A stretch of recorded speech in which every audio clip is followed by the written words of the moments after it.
Dia 52, Levítico, capítulo 27, versículo 14, até Números, capítulo 1, versículo 54. Quando alguém dedicar a sua casa para ser santa ao Senhor, o sacerdote avaliará, seja boa ou seja má.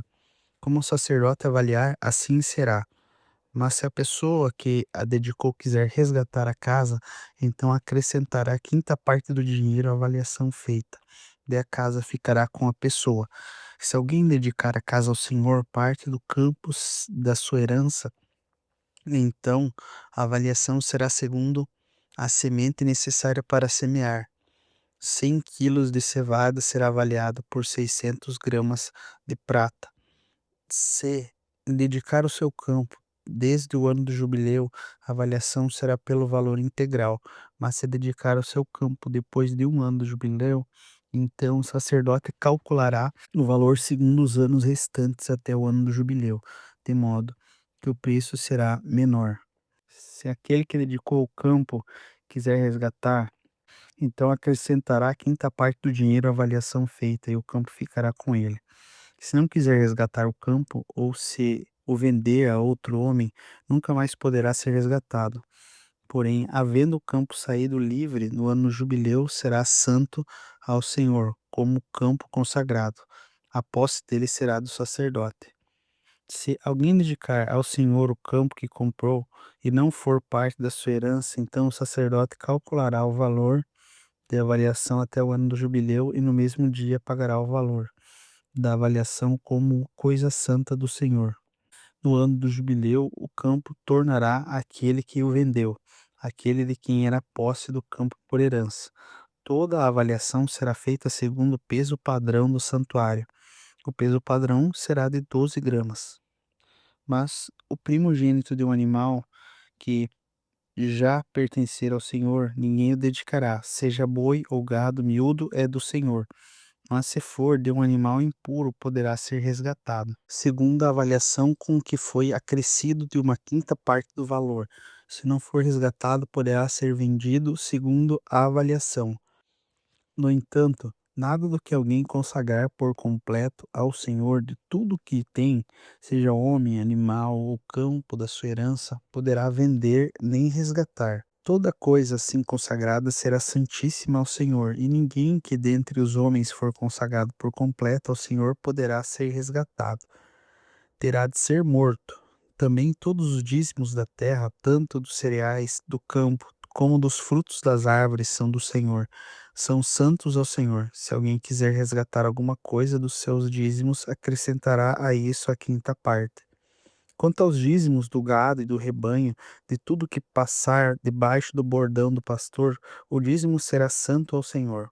Não se investigará se é bom ou mal, nem poderá ser tocado, mas se de algum modo o tocar, tanto um quanto o outro serão santos, não poderão ser resgatados.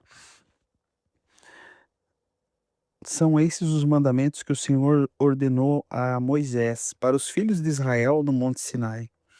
No segundo ano após a sua saída dos filhos de Israel do Egito, no primeiro dia do segundo mês, o Senhor falou a Moisés, no deserto do Sinai, na tenda do encontro, dizendo: Levantem o censo de toda a congregação dos filhos de Israel, segundo as suas famílias, segundo a casa de seus pais, contando todos os homens nominalmente, cabeça por cabeça, da idade de 20 anos para cima, todos os capazes de sair à guerra em Israel.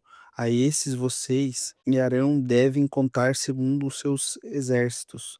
De cada tribo vocês terão a ajuda de um homem que seja chefe da casa de seus pais. E esse, pois, são os nomes dos que ajudarão vocês: de Ruben, Elisur, filho de Sedor; de Simeão, Selumiel, filho de Zurissadai; de Judá, Naasson, filho de Aminadab; de Issacar, Natanael, filho de Zuar; de Zebulon, Eliabe, filho de Elon; dos filhos de José, de Efraim, Elissamá, filho de Amiúde; de Manassés, Gamaliel, filho de Pedazur; de Benjamim, Abidã, filho de Gideoni; de Dan, Aiezer, filho de Amizadai, a de Asser, Pagiel, filho de Ocrã, de Gade, Eliafe, filho de Deuel, de Naphtali, Airá, filho de Anã. Esses foram os escolhidos da congregação, os chefes das tribos de seus pais, os cabeças dos milhares de Israel. Então Moisés e Arão reuniram esses homens que foram designados pelos nomes, e tendo ajuntado toda a congregação no primeiro dia do segundo mês, declararam a descendência deles, segundo as suas famílias, segundo a casa de seus pais, contando nominalmente de 20 anos para cima, cabeça por cabeça, como o Senhor havia ordenado a Moisés. Assim os contou no deserto do Sinai. Dos filhos de Ruben, o primogênito de Israel, as suas gerações pelas suas famílias, segundo a casa de seus pais, contando nominalmente cabeça por cabeça, todos os homens de 20 anos para cima, todos os capazes a sair da guerra, foram contados deles da tribo de Ruben, 46.500. Dos filhos de Simeão, nas suas gerações, pelas suas famílias, segundo a casa de seus pais, contando nominalmente, cabeça por cabeça, todos os homens de 20 anos para cima, capazes de sair à guerra, foram contados deles da tribo de Simeão, 59.300. Dos filhos de Gade, as suas gerações, pelas suas famílias, segundo a casa de seus pais, contando nominalmente de 20 anos para cima, todos capazes de sair à guerra, foram contados da tribo de Gade 45.650 homens. Dos filhos de Judá, as suas gerações, pelas suas famílias, segundo a casa de seus pais, contados nominalmente, de 20 anos para cima, todos capazes de sair à guerra, foram contados da tribo de Judá 74.600 homens. Dos filhos de Issacar, as suas gerações, pelas suas famílias, segundo a casa de seus pais, contados nominalmente de 20 anos para cima, todos capazes de sair à guerra, foram contados deles, da tribo de Issacar, 54.400 homens. Dos filhos de Zebulon, as suas gerações, pelas suas famílias, segundo a casa de seus pais, contados nominalmente de 20 anos para cima, todos capazes de sair à guerra, foram contados deles da tribo de Zebulon, 56.400 homens. Dos filhos de José, da tribo de Efraim, as suas gerações, pelas suas famílias, segundo a casa de seus pais, contados nominalmente de 20 anos para cima, todos capazes de sair à guerra, foram contados deles da tribo de Efraim, 40.500 homens. Dos filhos de Manassés, as suas gerações, pelas suas famílias, segundo a casa de seus pais, contados nominalmente de 20 anos para cima, todos capazes de sair à guerra, foram contados deles, da tribo de Manassés, 32.200 homens. Dos filhos de Benjamim, as suas gerações, pelas suas famílias, segundo a casa de seus pais, contados nominalmente de 20 anos para cima, todos capazes de sair à guerra, foram contados deles, da tribo de Benjamim, 35.500 homens. Dos filhos de Dan, as suas gerações, pelas suas famílias, segundo a casa de seus pais, contados nominalmente de 20 anos para cima, todos capazes de sair à guerra, foram contados deles, da tribo de Dan, 72.700 homens. Dos filhos de Asse, as suas gerações, pelas suas famílias, segundo a casa de seus pais, contados nominalmente de 20 anos para cima, todos capazes de sair à guerra, foram contados deles, da tribo de Asser, 41.500 homens. Dos filhos de Naphtali, as suas gerações, pelas suas famílias, segundo a casa de seus pais, contados nominalmente de 20 anos para cima, todos capazes de sair à guerra, foram contados deles da tribo de Naphtali, 53.400 homens. Esses foram os homens contados, os quais Moisés e Arão contaram com os chefes de Israel, que eram 12 homens, cada um representando a sua casa de seus pais. Assim, pois, todos os contados dos filhos de Israel, segundo a sua casa de seus pais, de 20 anos para cima, todos capazes de ir à guerra, todos os contados foram 603.550 homens. Mas os levitas, segundo a tribo de seus pais, não foram contados com eles, porque o Senhor havia falado a Moisés, dizendo: somente não faça a contagem da tribo de Levi, nem levante censo deles entre os filhos de Israel, mas encarregue os levitas de cuidarem do tabernáculo, de todos os seus utensílios e de tudo o que nele se encontra. Eles levarão o tabernáculo e todos os seus utensílios, e eles ministrarão no tabernáculo e acompanharão ao redor dele. Quando o tabernáculo se mover e partir dali, os levitas o desarmarão. Quando o tabernáculo for armado outra vez, os levitas que farão. O estranho que se aproximar será morto. Os filhos de Israel acompanharão cada um no seu arraial, e cada um junto com o seu estandarte, segundo as suas turmas. Mas os levitas acompanharão ao redor do tabernáculo do testemunho, para que não haja ira sobre a congregação dos filhos de Israel. Os levitas assumirão a tarefa de cuidar do tabernáculo do testemunho. Assim fizeram os filhos de Israel, segundo tudo que o Senhor havia ordenado a Moisés, assim fizeram.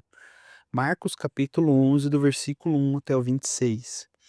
Quando se aproximavam de Jerusalém, de Betfagé e de Betânia, junto ao Monte das Oliveiras, Jesus enviou dos dois os seus discípulos e disse-lhes: vão até a aldeia que está diante de vocês, logo ali.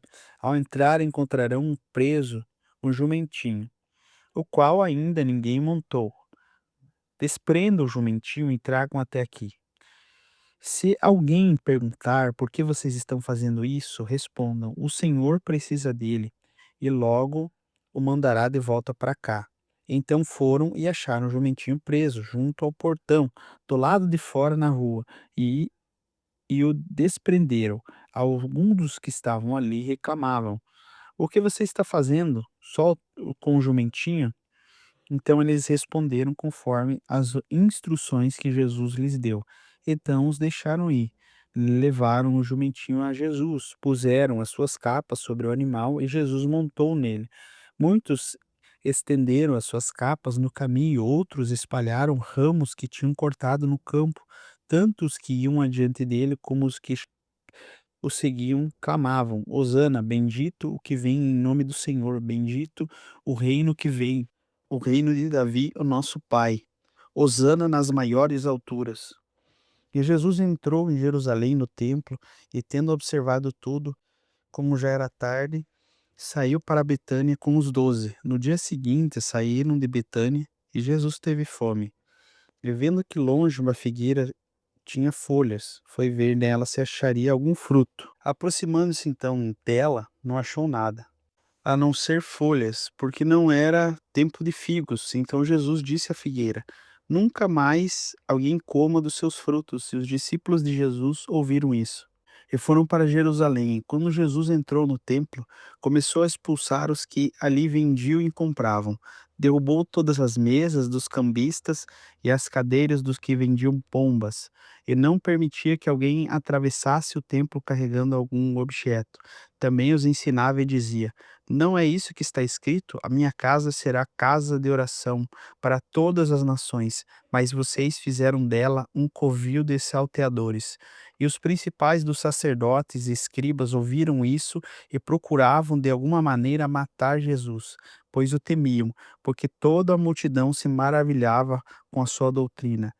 Em vindo à tarde, Jesus e os seus discípulos saíram da cidade, e passando eles pela manhã, viram que a figueira estava seca, desde sua raiz. Então Pedro, lembrando-se, falou: Mestre, eis que a figueira que o Senhor amaldiçoou ficou seca.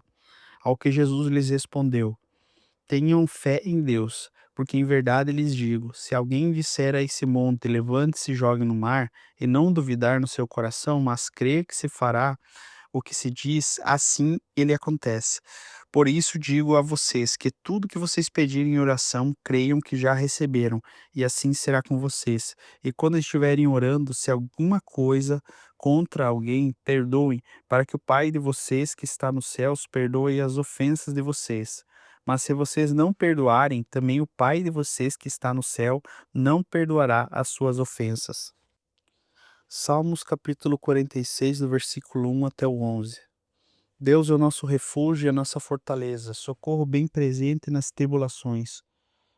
Portanto, não temeremos ainda que a terra se transtorne, e que os montes se abalem no seio dos mares, ainda que as águas tumultuem e espumejem na sua fúria e os montes estremeçam. Há um rio cujas correntes de águas brotam da cidade de Deus, o santuário das moradas do Altíssimo. Deus está no meio delas, jamais será abalada. Deus a ajudará desde o romper da manhã. Bramam as nações, os reinos se abalam. Deus faz ouvir a sua voz e a terra se dissolve. O Senhor dos exércitos está conosco, o Deus de Jacó, nosso refúgio. Venham contemplar as obras do Senhor, que tem feito desolações na terra. Ele faz cessar as guerras até os confins do mundo. Quebra o arco, despedaça a lança, queima os carros no fogo. Aquietem e saibam que eu sou Deus, sou exaltado entre as nações, sou exaltado na terra. O Senhor dos exércitos está conosco, Deus de Jacó é o nosso refúgio. Provérbios capítulo 10, versículo 23. Praticar a maldade é como um divertimento para o insensato, mas o homem inteligente se diverte com a sabedoria. Deus abençoe, tenha um ótimo dia.